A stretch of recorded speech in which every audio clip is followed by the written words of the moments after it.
नमस्कार। स्वागत है आप सभी का मेरे YouTube चैनल पर। भाषा विज्ञान के अंतर्गत ध्वनि विज्ञान का अध्ययन हम कर रहे हैं और आज हम ध्वनि विज्ञान के अंतर्गत वाग्वयों का अध्ययन करने वाले हैं। तो जो वाग्वयों होते हैं वो ध्वनि उत्पादन में उनकी महत्वपूर्ण भूमिका होती है। ये कह सकते हैं कि सबसे पहले तो कि ध्वनि उत्पादन की प्रक्रिया में वायु की सबसे महत्वपूर्ण भूमिका होती है।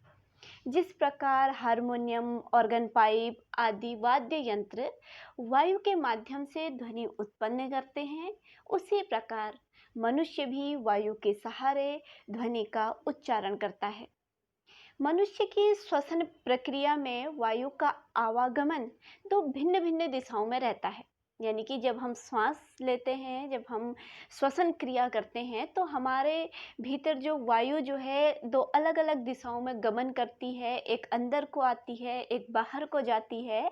यानी कि एक प्रकार की जो वायु होती है वो मानव नाक और मुंह से प्रवेश करते हुए अंदर फेफड़ों तक पहुंचती है और दूसरी वायु फेफड़ों में स्थित दूषित वायु को लेकर के मुंह और नाक के माध्यम से बाहर निकल जाती है। अर्थात श्वास में शुद्ध वायु ऑक्सीजन अंदर जाती है और निश्वास में दूषित वायु जो है बाहर आ जाती है। दूषित वायु जिसे हम कार्बन डाइऑक्साइड कहते हैं वो बाहर आ जाती है। मनुष्य में यह श्वास निश्वास की प्रक्रिया जीवन पर्यंत चलती रहती है। श्वास प्रक्रिया की वायु के माध्यम से ही भाषा की सबसे लघुतम इकाई ध्वनि का उच्चारण संभव हो पाता है। मानव द्वारा ध्वनि उच्चारण में वायु के विविध वाग्वयव सहयोगी होते हैं। ध्वनि की उत्पत्ति, ध्वनि का ठहराव, संघर्ष आदि बातें जो हैं वाग्वयों पर निर्भर करते हैं। आज हम इन्हीं वाग्वयों का अध्ययन करेंगे और इनके कार्यों के विषय में जानेंगे। इसके लिए आपको अपने स्क्रीन पर एक चित्र दिखाई दे रहा होगा जिसमें भिन्न भिन्न विद्वानों ने वाग्वयों की संख्या दी है, लेकिन जो सर्वमान्य रूप से जो अधिकतर विद्वानों ने जो 22 वाग्वयों की जो 22 वाग्वयों को प्रमुख माना है, आज हम इन्हीं का अध्ययन जो है करेंगे। तो हम सबसे पहले शुरुआत जो है सबसे नीचे से करते हैं क्योंकि याद करने में आसानी होगी। तो सबसे नीचे जो हमारा वाग्वयव स्थित होता है यानी कि फेफड़ों के बाद, ठीक है। फेफड़े आपको पता है कि फेफड़े जो हैं हमारी वायु जो है वो फेफड़ों तक पहुंचती है और फेफड़ों से फिर वापस जो है वो मुंह के रास्ते बाहर निकल जाती है। तो हम शुरू कहाँ से करने वाले हैं? हम शुरू करेंगे श्वास नली या भोजन नली से। तो जो श्वास नलिका के माध्यम से ही जो श्वास निश्वास की जो प्रक्रिया होती है वो पूरी होती है। और श्वास नलिका के साथ ही जो भोजन नलिका है वो आगे बढ़ती है और मनुष्य के फेफड़ों से मनुष्य जो ये श्वास नली होती है, जो हमारी श्वास नली भोजन नली होती है, ये दोनों ही मनुष्य के फेफड़ों से जुड़ी हुई होती है। दूषित वायु जो है इसी श्वास नली के माध्यम से बाहर आ पाती है और जब फेफड़ों से निकलने वाली वायु के मार्ग में कोई अवरोध उत्पन्न होता है या फिर वायु जो है वो नासिका के मार्ग से बाहर निकल जाती है। नासिका यानी नाक के रास्ते जब बाहर निकल जाती है तो कुछ नासिक जो स्वरों या व्यंजनों का उच्चारण होता है और जब मुंह के रास्ते बाहर निकलती है तो अनुनासिक ध्वनियों का उच्चारण इससे होता है। इस प्रकार जो श्वास नली है ये ध्वनि संवहन का कार्य करती है। जो हमारी श्वास नली है ये ध्वनि संवहन का कार्य करती है। आप चित्र में दिखाई दे रहा होगा कि श्वास नली कहाँ पर स्थित है। आप इसको आसानी से देख रहे हैं। इसके बाद इसके ऊपर जो हमारा वाग्वयव स्थित होता है वो है स्वर यंत्र। तो हम जानेंगे कि स्वर यंत्र क्या है। तो फेफड़ों से कुछ ऊपर जो है श्वास नली में स्वर यंत्र की संरचना दिखाई देती है। यह ध्वनि उत्पन्न करने वाला प्रधान अवयव है और इसकी रचना दो पतली झिल्लियों से बनी होती है। स्वर यंत्र के माध्यम से ही विभिन्न प्रकार की ध्वनियों का उच्चारण संभव हो पाता है। तो इस प्रकार जो स्वर यंत्र है इससे विविध प्रकार की ध्वनियाँ जो हैं उच्चारित होती हैं, यानी कि एक प्रमुख वाग्वयव जो है ये हमारा है, जिससे हम की भाषा जो है उच्चारित करते हैं, ध्वनि का उच्चारण हम करते हैं। अब उसके बाद जो स्वर तंत्री है, स्वर तंत्री जो है वो श्वास नली के ऊपर स्थित होती है और इसे टेटुआ भी कहा जाता है। इसका एक नाम टेटुआ है, ये आप याद रखिएगा। और इसकी जो संरचना होती है वो श्वास मार्ग पर दो रबर के छल्लों जैसी होती है या फिर दो परतों जैसी होती है। तो स्वर तंत्री क्या होती है, जब हम भारी कोई वस्तु उठाते हैं, भारी सामान उठाते हैं, तो उस समय जो है ये वायु का मार्ग रोक करके जो है हमारे श्रम की शक्ति को बढ़ाती है और उसके साथ ही ध्वनि उत्पादन करने में भी सहायक होती है। जो ये स्वर तंत्री है ये फुसफुसाहट या भनभनाहट जैसी ध्वनियों को उत्पन्न कर सकती है, ये इसकी विशेषता है। तो स्वर तंत्री जो है आप याद रखिएगा कि कहाँ पर है, श्वास नली के ऊपर स्थित होती है और ये भनभनाहट और फुसफुसाहट जैसी ध्वनियों को उत्पन्न कर सकती है। अब आगे हम बात करते हैं स्वर यंत्र मुख की। इसे ककाल भी कहते हैं और यह स्वर यंत्रियों के मध्य खुला हुआ अंश होता है। भाषण के दौरान यह पूर्ण या अपूर्ण रूप से बधित रहता है और ध्वनियों के उच्चारण में बहुत सहायक होता है। उसके बाद कंठ आता है। कंठ को ग्रसनी, ग्रसनिका, गलबिल आदि नामों से भी जाना जाता है और यह स्वर यंत्र के ऊपर का स्थान है।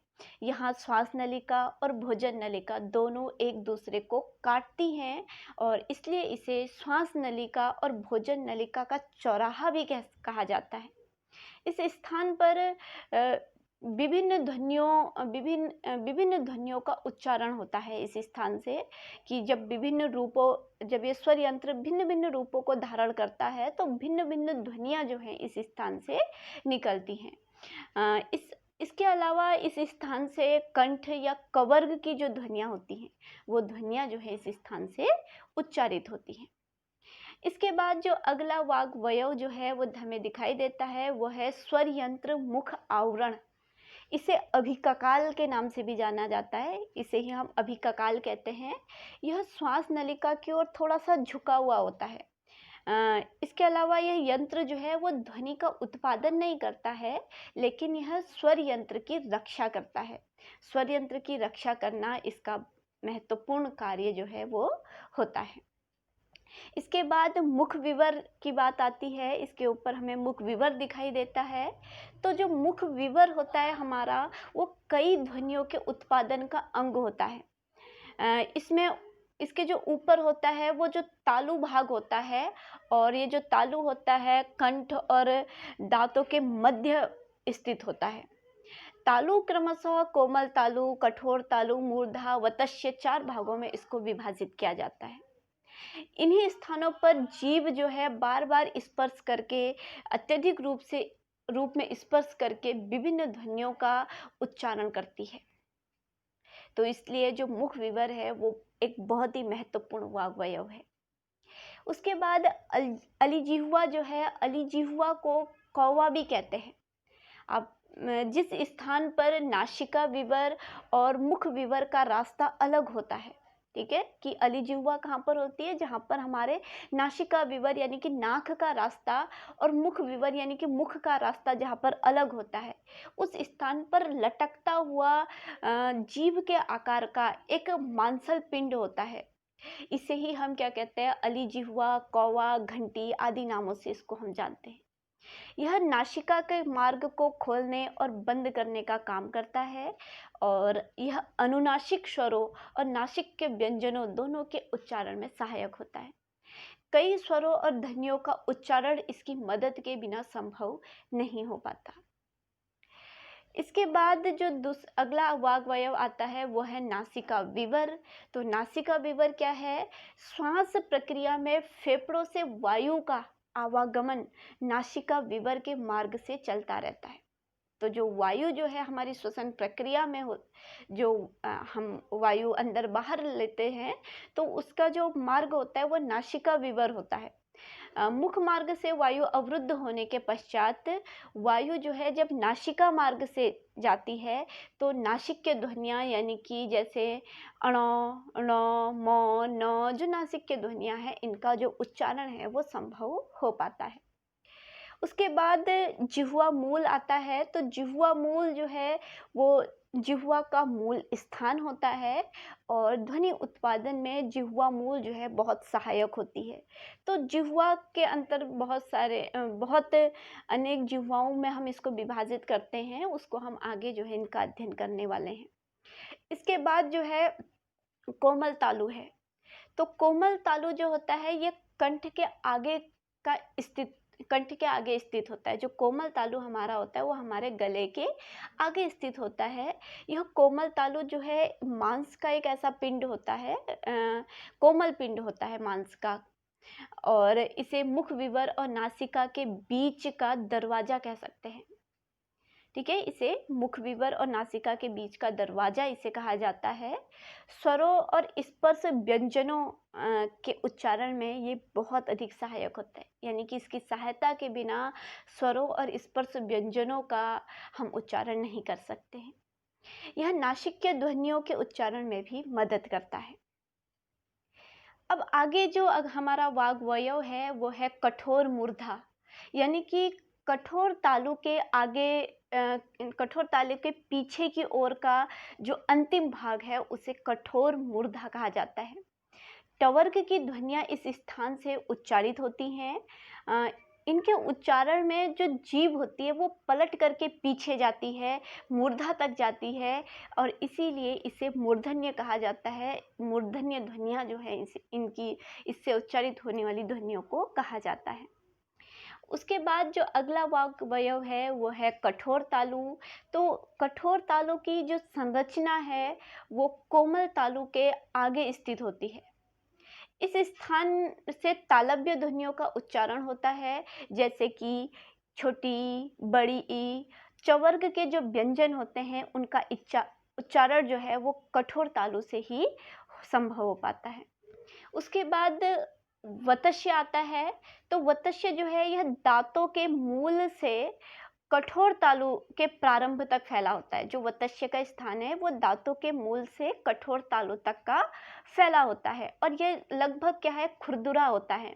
जिह्वा के विविध भागों के स्पर्श से इस स्थान से बहुत सारी ध्वनियों का उच्चारण हो पाता है। उसके बाद अगला वाग्वयव हमारा जिह्वा पश्य है। तो जो जिह्वा पश्य यानी कि ये जीभ का सबसे पिछला भाग है। पश्य मतलब पीछा, यानी कि जीभ का सबसे पिछला भाग जो है जिह्वा पश्य नाम से जाना जाता है। यह मध्य जिह्वा के पीछे स्थित होता है और इसके माध्यम से उ, ओ, क, ख, ग जैसी ध्वनियों का उच्चारण हो पाता है।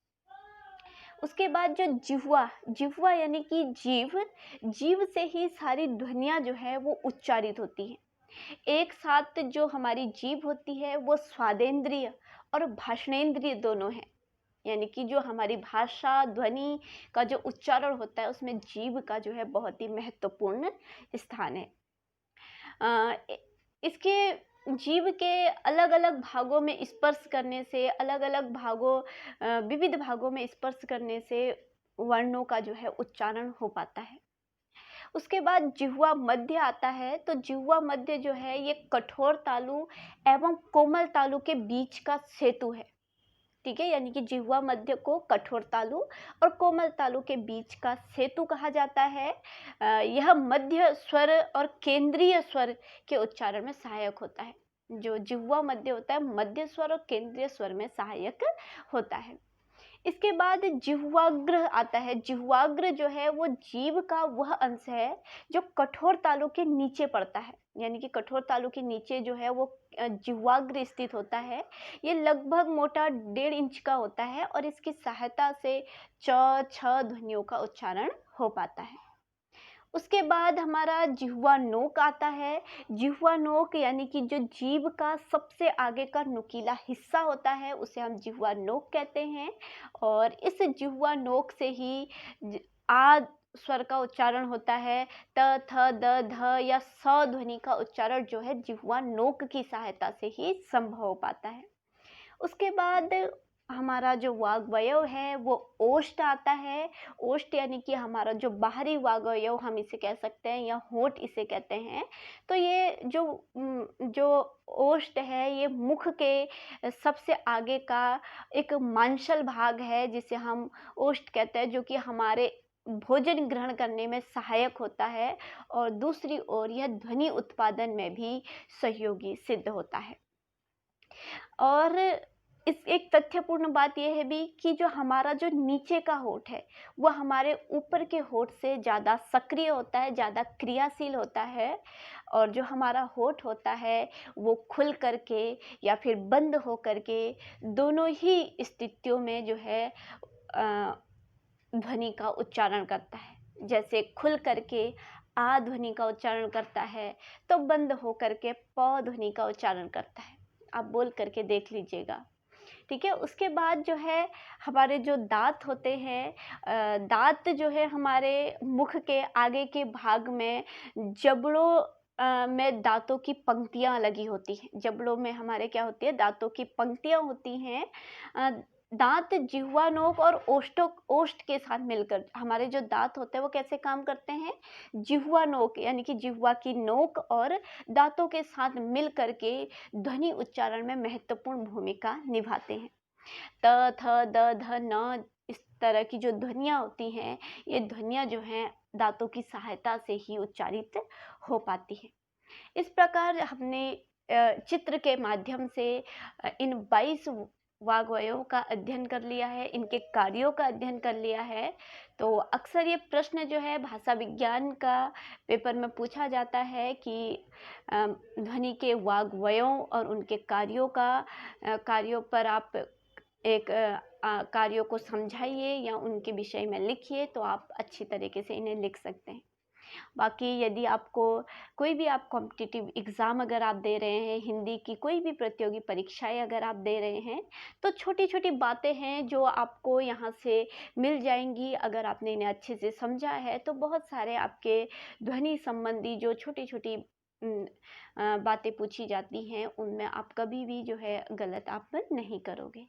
तो आज के लिए इतना ही। आप सभी का बहुत-बहुत धन्यवाद।